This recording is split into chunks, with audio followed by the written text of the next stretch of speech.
एक सिलपिल्ले भगवान की कथा आती है। कौन से भगवान, क्या नाम है? जोर से बोलो। सिलपिल्ले। सिलपिल्ले भगवान कैसे हैं? एक तो राजा की पुत्री और एक व्यापारी की पुत्री, दोनों मित्र थीं, आपस में सखी थीं एक दूसरे की। तो जो व्यापारी था उसके यहाँ पर एक संत आए थे, चातुर्मास किया। चातुर्मास में शालिग्राम भगवान की सेवा करते थे। तो जब शालिग्राम भगवान की सेवा होती तो राजा की पुत्री और व्यापारी की पुत्री दोनों बैठ करके देखती थीं। 4 महीने बाद जब चातुर्मास पूरा हुआ, 2.5 महीने बाद जब जाने लगे तो दोनों रोने लगी, बोले हमें भी भगवान चाहिए और यही वाले चाहिए जिनको आप स्नान कराते हो। तो संत ने कहा ये तो नहीं देंगे, हम दूसरे भगवान देते हैं। तो दोनों को शालिग्राम भगवान जैसे पत्थर दे दिए, राजकन्या को भी और उस सामान्य कन्या को भी। बढ़िया इत्र वगैरह लगा के, चंदन पोटा लगा के दे दिए, बोले यही तुम्हारे भगवान है। अब तो दोनों बड़ी प्रसन्न, उनके संगी रहती हैं, दिन रात उन्हीं की सेवा करती। ध्यान से सुनिएगा।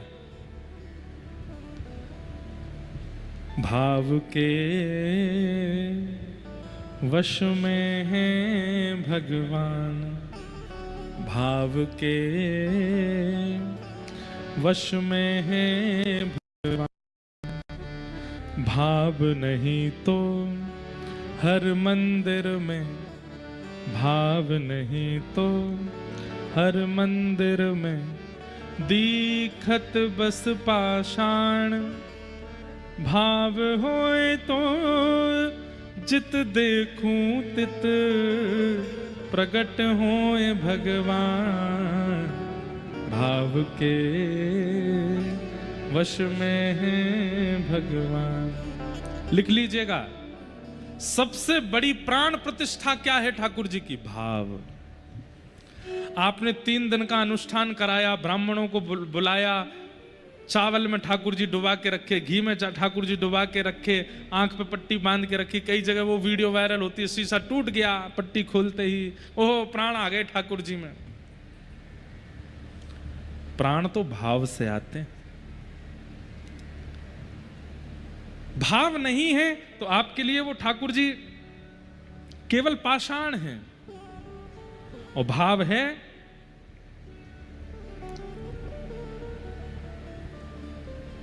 भाव होए तो जित देखूं तित प्रगट होए भगवान। भाव के वश में है भगवान। भाव। अब दोनों कन्याओं को सामान्य पत्थर दे दिया, वो उन्हीं पत्थर में ही अपने परमात्मा को देखती हैं। संत तो चले गए और दोनों लाली पत्थर वाले भगवान की सेवा करती हैं। जो व्यापारी की कन्या थी, एक बार ऐसा हुआ कि व्यापारी का एक छोटा भाई था, भाइयों में आपस में बनती नहीं थी। तो छोटे भाई ने छल पूर्वक कुछ गुंडों के द्वारा बड़े भैया के यहां चोरी करवा दी और सारा सामान चोरी हो गया। अब चोर सब कुछ तो चुरा ले गए, संग में वो सिलपिल्ले भगवान और ले गए। अब प्रातःकाल होते ही बड़ा भाई गुस्सा करने लगा, बोले मुझे पता है ये मेरे छोटे भाई ने ही करवाया है। लेकिन छोटा भाई पंचायत बुला ली, बोले मैं क्यों करूंगा ऐसा, मैंने कुछ भी नहीं किया है, आदि आदि सब बात करने लगा। पंचों ने भी कहा भैया ऐसे तुम किसी पे आरोप नहीं लगा सकते, माना कि तुम दोनों की बनती नहीं है, लेकिन इसका मतलब ये थोड़ी तुम्हारे घर कुछ भी होगा तो तुम छोटे भाई पर इल्जाम लगाओगे। यहां व्यापारी बड़ा दुखी था, लेकिन उसकी बेटी रो रही थी अलग ही। व्यापारी बोला सब शांत हो गए, 5-6 दिन हो गए, तू क्यों रो रही है?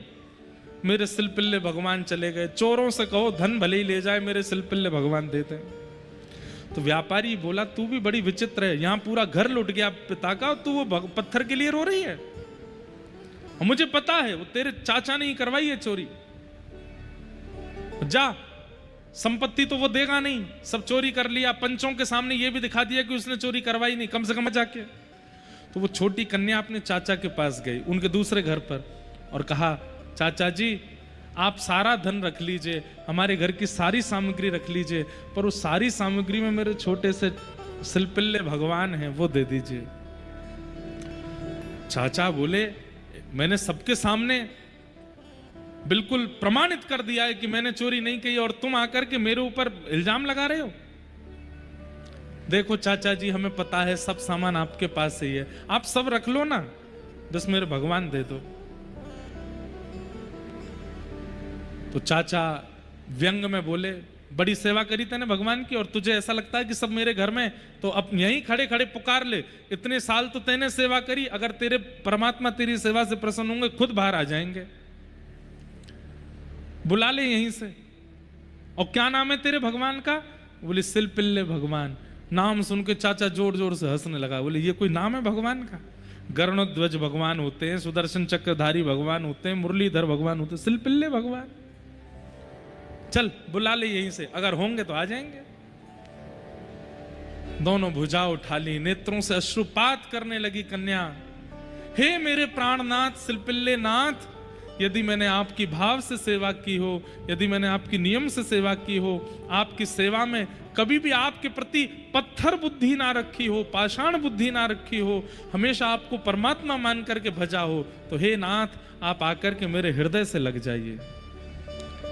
इतने में ही चाचा के घर के द्वार खुले और भीतर से सिलपिल्ले भगवान अपने आप आकाश मार्ग से आए और आकर के उसके कंठ से लग गए। दो काम हो गए, एक तो ठाकुर जी वापस आ गए और पूरे नगर के आगे साबित हो गया कि चोरी चाचा नहीं करी है। तो ठाकुर जी चाचा के हैं तो सब सामान भी चाचा के हैं। यहां राजकन्या, उसके यहां भी सिलपिल्ले भगवान थे, दोनों सखी थी। राजकन्या का दूसरे राजा के पुत्र से ब्याह हुआ और ब्याह करके जैसे ही वो विदा होके जा रही थी, उसके पिता ने कहा बेटी मैंने देने में कोई कमी तो नहीं छोड़ी है, कुछ कमी रह गई हो तो बता, तुझे और कुछ भी चाहिए हो तो। बोले मेरे सिलपिल्ले भगवान दे दो। तो राजकुमार जिससे ब्याह हुआ वो जोर जोर से हंसने लगा, बोले ये कौन है, ये सिलपिल्ले कौन है? तो राजकन्या जिसका ब्याह हुआ था वो बोली देखिए आप मेरे शरीर के पति हो, आप मेरे देह के पति हो सकते हो, पर मेरे आत्मा के पति तो ये सिलपिल्ले ही हैं। आज के बाद इनके ऊपर उपहास मत करना। उस समय तो राजकुमार कुछ बोला नहीं, लेकिन चिढ़ गया। विदाई हो रही थी, पालकी में बैठ के वो कन्या जा रही थी। एक जगह कहीं पोखर तालाब पड़ा तो सब रुके, बाराती सब रुक के भोजन प्रसाद पा रहे थे, सब बाहर आ गए, लेकिन वो कन्या पालकी में बैठी अपने सिलपिल्ले भगवान से बात कर रही थी। आम खाओगे? केला लाऊं आपके लिए? सेब अमनिया करवा दूं? भूख लगी होगी ना, बस थोड़ी देर में पहुंच जाएंगे, फिर वहां जाके तो हम भोजन करेंगे ही। भैया ये हेलीकॉप्टर लैंड करवा लो और जब कोई कीर्तन भजन हो तभी इसको उड़ाइएगा।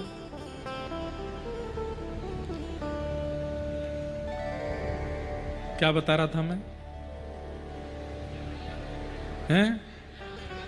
हाँ, कुछ पा लीजिए।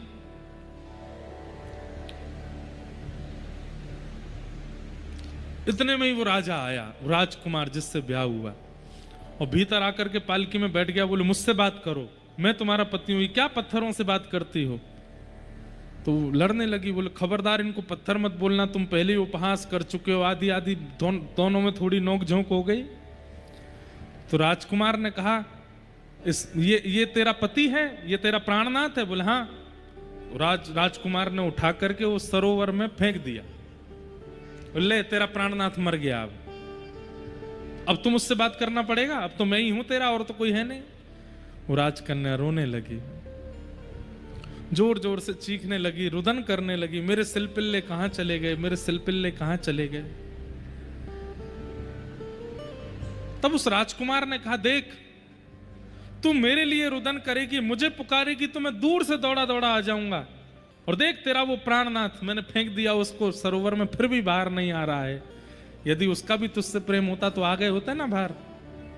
तुरंत उसने भी ऐसे ही पुकारा, हे मेरे प्राणनाथ सिलपिल्ले, यदि मैंने आपको कभी पाषाण ना माना हो, आपको अपनी आत्मा का स्वामी माना हो, अपने जीवन का स्वामी माना हो, तो मेरे पास आ जाओ।